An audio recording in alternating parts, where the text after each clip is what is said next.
Hello and welcome back. I'm Elizabeth and this is Time Scholar, and I'm very happy to have you here yet again today. So today I'm going to be discussing what is one of my favourite areas of history, which is the ancient world, and specifically the Mediterranean ancient world as well. So today I'm going to be discussing the relationship between Julius Caesar and Cleopatra. And this relationship is one that really interests me for a lot of reasons. Firstly, it was both a political alliance and a personal connection. But it also had a lot of knock-on effects that really led to the end of the Roman Republic and the rise of the Roman Empire, the end of the Ptolemaic dynasty as well, and also, if you can reach that far forward, Rome's invasion and takeover of Egypt. And this relationship is also one that has been used by many different sort of sets of media throughout the years as well, with the movie Caesar and Cleopatra from 1945 being based on George Bernard Shaw's play, and then also the 1963 film titled Cleopatra, which had Elizabeth Taylor in it, which I feel is personally a very sort of well-known image of Cleopatra. If I think of, Cleopatra as an adaptation, I do think of Elizabeth Taylor.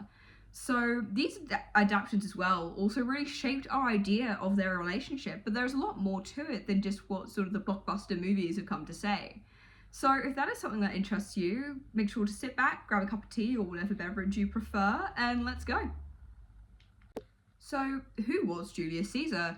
I feel like Caesar is very well known. He's a famed Roman name, especially in the ancient history world, but I'm just going to speak to a bit of context behind him and sort of explain where he was in his life at this time, and also in the run-up and through the time period in which he had a relationship with Cleopatra as well.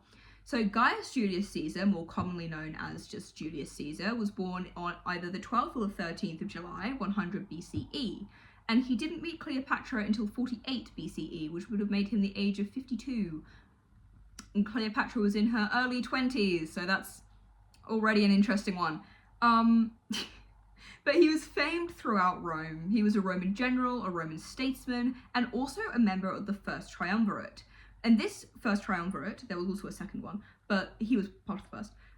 It was an informal political alliance between himself, Gnaeus Pompeius Magnus, and Marcus Licinius Crassus. And they all promised to really use their influence together to support each other in whatever aims they had in Rome at the time. And Caesar also led the Roman armies in the Gallic Wars, which spanned from 58 to 50 BCE, and he won the Civil War as well. So, from the end of these Gallic Wars, Caesar didn't stop. He didn't go, that's all right, I'm good. He kept going. So instead, he started a civil war within the Roman Republic. So Caesar's civil war, spanned from 49 to 45 BCE, and it was between, again, Caesar and Pompey. And Caesar had been told by the Senate, who had been persuaded by Pompey and his allies, to demand Caesar to give up his provinces and his armies and just surrender and step back. But Caesar was like, I'm all right, no way. And instead he marched on Rome. So in early January of 49 BCE, Caesar crossed the Rubicon River, and this was sort of the start of the Caesar Civil War. And Caesar himself actually also became a dictator in Rome, first appointed that same year, 49 BCE, so just a year before he met Cleopatra as well. And at first, this was supposed to be a short-term appointment, to get Rome back into fighting shape. I don't know what that was. And to sort of stabilize it after years of civil war, as we just said, 58 to 50, that had been 8 years of civil war already. But over the years, he slowly but surely gained a lot more power. And this was the same year that he met Cleopatra in 48 BCE was also the same year that Pompey the Great was assassinated in Egypt. Or assassinated or drowned, depending on what you read. And this is where he fled after his defeat from Caesar as well. So this isn't actually overly important for their relationship, but it's important for me and also for the rest of the Roman history. In 44 BCE, he was actually named Dictator Perpetuo, which means dictator for life, which went down incredibly badly in Rome because the senators at the time didn't like it at all, because it made them really uneasy, because Rome didn't like a monarchy system like you had seen in Greece. They weren't a fan. They wanted to have a democracy, and they were really against anything sort of like tyrannical like that, any form of tyranny, and that's really what they feared was going to happen with Caesar. So this was the year after he won the Civil War that he was named this as well. So, and it was a Roman Republic at this point. the word republic doesn't really bring with it ideas of one overall ruler, but anyway, Caesar did actually bring in lasting change during this time. He reorganized the calendar into the Julian calendar, expanded citizenship, strengthened central authority, amongst other things as well that he did. And ultimately, everything that he did end in his assassination. And part of that, I do think personally, was also his relationship with Cleopatra, which I will discuss later.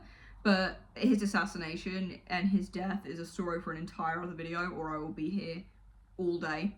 So this is just a little short overview as to where Caesar was at this point in time, what he had achieved, and also where he was really standing in Rome at the time that he really started his relationship with Cleopatra. He was already being kind of frowned upon is the wrong word, but looked at slightly uneasily by a lot of the Senate, and that was even before he was given the title of dictator for life.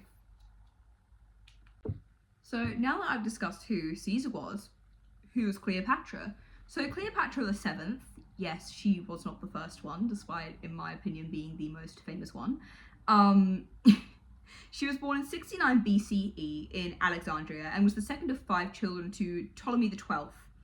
And she was also of Macedonian descent rather than being Egyptian.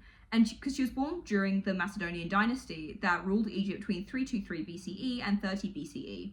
So not much is known about her mother or her childhood. She kind of really burst onto the scene in her teens in 50 BCE as a really ambitious young queen. That is one thing that has always been in sort of the rhetoric surrounding Cleopatra, is that she was ambitious, intelligent, and charming. And that seemed to be, from all of the evidence we have of her, even in her youth, that was very much the case. So she really burst onto the scene only 2 years before she even met Caesar and they sort of started their relationship. She's presented as being incredibly beautiful and graceful by authors such as Plutarch and Cassius as well. And she was also crowned pharaoh in her teens. But by Rome, she was made into a bit of caricature by Roman propaganda, especially around the period of her relationship with Caesar, and then also during, around, and after the period of her relationship with Mark Antony as well. So this propaganda is really the propaganda that highlighted her as a temptress and a seductress that is still, in my opinion, a pretty popular image of Cleopatra as well. So at the time of meeting Caesar, Cleopatra was either 21 or 22, and she was the current pharaoh alongside her younger brother, Ptolemy XIII. And she had been named co-regent in 52 BCE, but she didn't become regent with her brother until 51 BCE upon the death of her father. And she actually ruled successively with her brothers, Ptolemy XIII from 51 to 57 BCE, Ptolemy XIV from 47 to 44 BCE, and then also her son, Ptolemy XV Caesar, we'll come back to that, from 44 to 30 BCE, when she died taking her own life because she would rather that than become a laughingstock for Roman triumph. Maybe not laughingstock, maybe that's a bit harsh, but she definitely would have been taken as a political prisoner. So while she was pharaoh, she actually ruled alongside her first brother from 51 to 47 BCE, but she was actually forced into exile in Syria at this point, and this was due to her clashing with her brother's advisors, because they wanted to sideline her, and she wanted a far larger role in sort of being a pharaoh of Egypt. And to be fair, Cleopatra did want to rule independently, so it's kind of not surprising that they did eventually clash. But Cleopatra didn't give up though. Oh no. She raised an army and prepared to take the throne because more civil war is exactly what the ancient world needed at this point in time. But I digress. And this is actually when Caesar arrived to Egypt. He followed Pompey after the Roman Civil War, Caesar's Civil War, and this is where Cleopatra actually saw an opportunity as well. She thought, I can align myself with Caesar. That would work in her benefit. And so she did do that as well. So how did they meet? Because it does seem a bit odd that a sort of dictator of Rome would end up meeting a Egyptian pharaoh and them having a relationship that ends in a child. But it was almost just a very lucky series of events for the pair of them, such as, Caesar was following Pompey after he had run away from him after losing the Civil War. But considering their age difference and also what they were doing at the time, it's both interesting but also kind of makes sense as to how they did come into each other's paths. So at this point, it can really be argued that Caesar was one of the most powerful men, if not the most powerful man, in the Mediterranean world, and Cleopatra herself was pharaoh of Egypt. Well, technically, but as I did say, she had been completely pushed out by her brother and his advisors, so right now, maybe not. But according to Plutarch in his Life of Caesar, Cleopatra actually smuggled herself into Caesar's quarters in Alexandria in a carpet. Whether that happened or not is obviously very much up for debate, but it's said that like this dramatic meeting or whatever it was clearly had a big impact on Caesar, and it worked because Caesar actually ended up taking her side in the whole dynastic struggle that was happening in Egypt at the time. And with his backing and his legions behind her, Cleopatra regained her throne. She still had to sort of rule alongside her brother, but she had a lot more say in the goings-on of Egypt at the time. And it's said that sort of the audacious nature of her entrance to Caesar, you know, whether she did roll herself in well, she didn't roll herself in a carpet, but whether she came in a rolled up carpet, or whether she just used her charm and wit that many ancient authors say that she had, you know, in abundance. She clearly immediately captivated Caesar, no matter what way that she did it.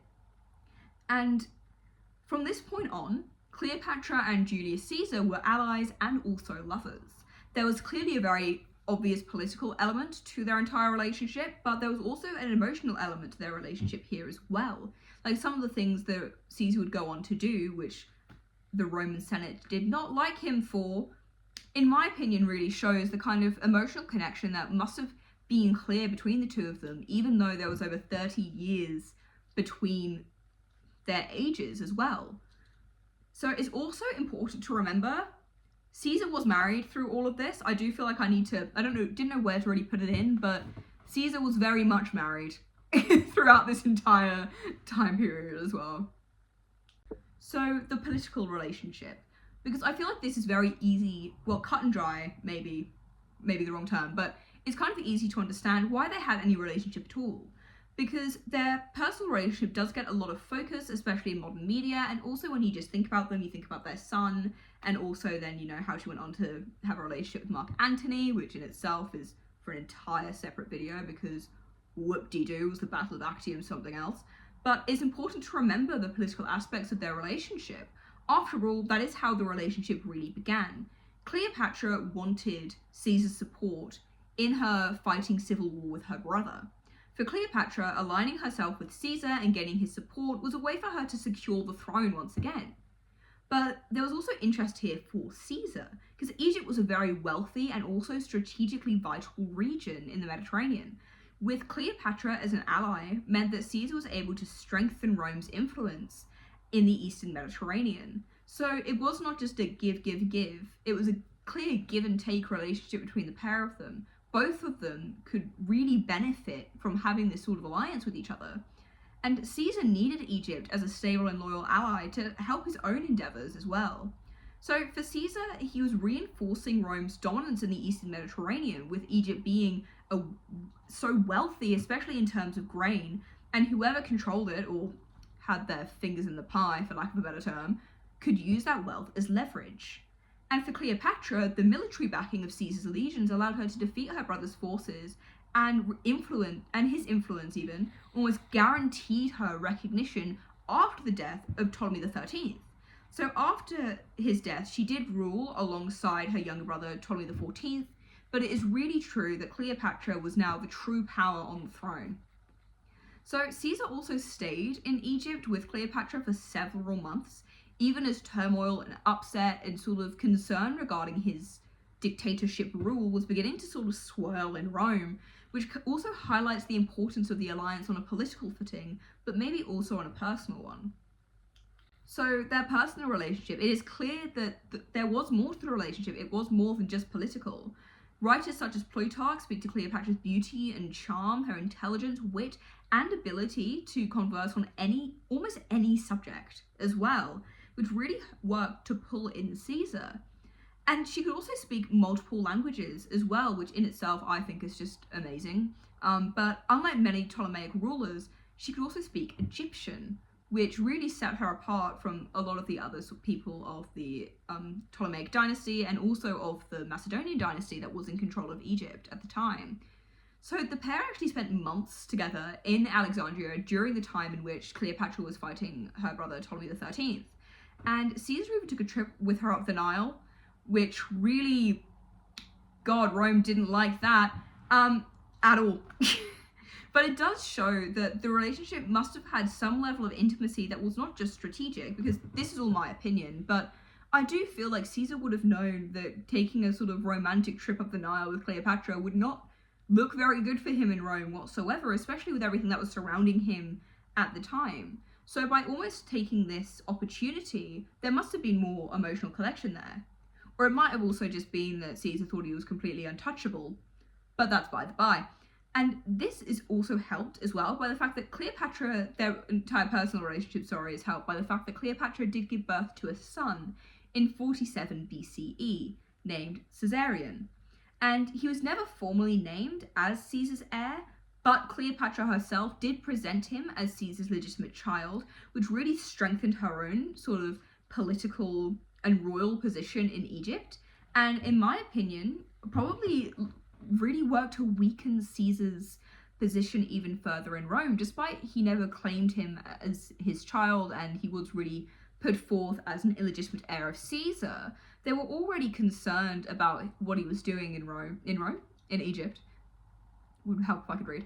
They were already concerned about what he was doing in Egypt, and the fact that the Queen of Egypt had just had a baby, and she was here going, "Hi, I've got Julius Caesar's kid," not gonna look too great for him, in my humble opinion.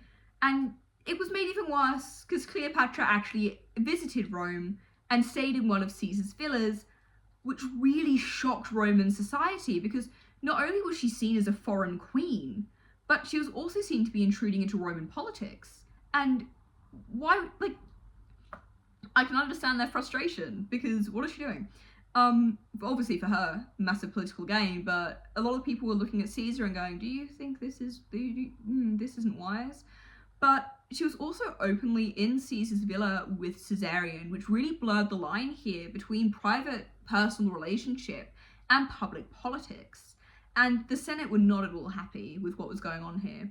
And I didn't really know where to put this in, but I feel like it was very important to note as well. But Caesar actually, according to Appian, had a gold sculpture of Cleopatra as Isis put into the Temple of Venus Genetrix in 46 BCE, which is really something.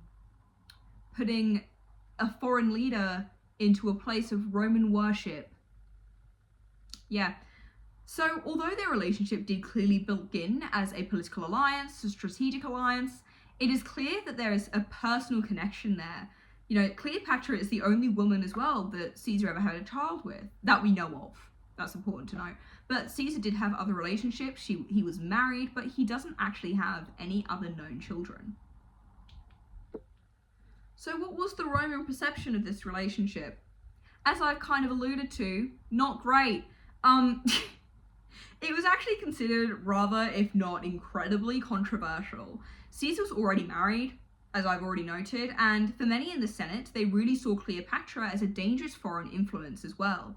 Cleopatra herself was not just seen as a foreign leader, queen, but as a temptress that was trying to gain influence over Caesar, especially with the use of their son.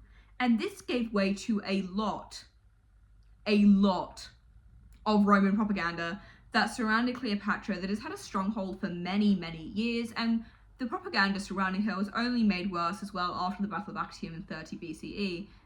But this was a negative image that, in my opinion, is even seen today in modern adaptations as well, with Cleopatra still being painted as a temptress, a seductress, you know. There was far more to her than just somebody who went out to seduce people. And she was really, in Roman propaganda, embodied as an idea of corruption. And with the statue of her as Isis in a Roman sacred space, it was not helping her image in Rome whatsoever. And this perception really did matter. To the Roman elite, this was not just a politically advantageous or personal relationship for Caesar. Instead, it was another reason to fear his ambitions and him as a leader, and in my opinion, really did have a role in his eventual assassination. So, the end of their relationship. It came to an end after Caesar's assassination on the Ides of March in 44 BCE, which I think is quite a famed story, assassination story, especially out of the ancient world. And Cleopatra was left in a rather precarious, if not downright dangerous, position as well. So without Caesar's protection, her position in Rome was not great. So she quickly left. She took Caesarion with her. And in Egypt, she actually secured her rule by naming Caesarion as her co-ruler, giving him the name Ptolemy XV Caesar. Still, Rome never recognized him as Caesar's heir, and they never would either. In the end, the person who ended up becoming the first ruler of the Roman Empire was actually Caesar's great-nephew, Octavian, then Emperor Augustus. So, for Cleopatra, not only was the death of Caesar a personal blow, but also a political one. You know, her alliance with him had really helped ensure her throne, and now she had to work out the new political landscape of Rome, where power was moving to Octavian, later becoming Augustus, Caesar's great-nephew, as I had previously said, and his new ally, Mark Antony. And if you know anything about the history of Cleopatra and Mark Antony, there we go. So, for Caesar, his time with Cleopatra, in my opinion, really highlighted his immense reach, but also very clear vulnerabilities, but also, and this is just my opinion, I do want to state that, his ego. Because I do feel like he really sat there and he thought, I am the divine leader of, or divine leader isn't really the correct terminology, but like he was given the title of dictator for life in 40, you know, and I really think he was sat there thinking, I can lead Rome, nobody can really do anything to stop me, but that is just my opinion. But, you know, the relationship he had with Cleopatra actually made him seem like less of a Roman statesman and more like a monarch, which is something that the Romans weren't big fans of. And the story together ended with Caesar's death, but the consequences of this relationship echoed for decades, helping to shape the fate of not just Cleopatra, but also the Roman Empire under Emperor Augustus. So overall, there was a lot going on in this relationship, and I do really think I only touched the surface. This was a bit more of a whistle-stop tour, but it is one that mixed politics, personal relations, and also power within the ancient world. And it also, I think it's interesting because the way that I feel history is taught in school, you're taught one thing happens after another, and this is a relationship that clearly shows the intertwining of the Roman Republic and also the Ptolemaic dynasty, which did end with Cleopatra's death in 30 BCE. So yeah, that was a overview of the relationship between Julius Caesar and Cleopatra. It is one of my favorite relationships of the ancient world, only behind the relationship of Odysseus and Penelope from the Odyssey, but obviously that is oral poetry. We know this one's real. But yeah, I hope you guys enjoyed, and if you want to know anything else at all, if you've got any suggestions, make sure to just leave a little comment down below and I will do my best to research them as well. So next week's video is going to be a modern history video, and we're going across the sea, well, across the sea for me, across the sea to the US to delve into something that's a bit true crimey and also historical. So I'm gonna just leave you with that little line there, and you can come back next week and see what it is. But if you enjoyed, make sure to like, comment, and also subscribe. It really helps out my channel, and I'll see you next time.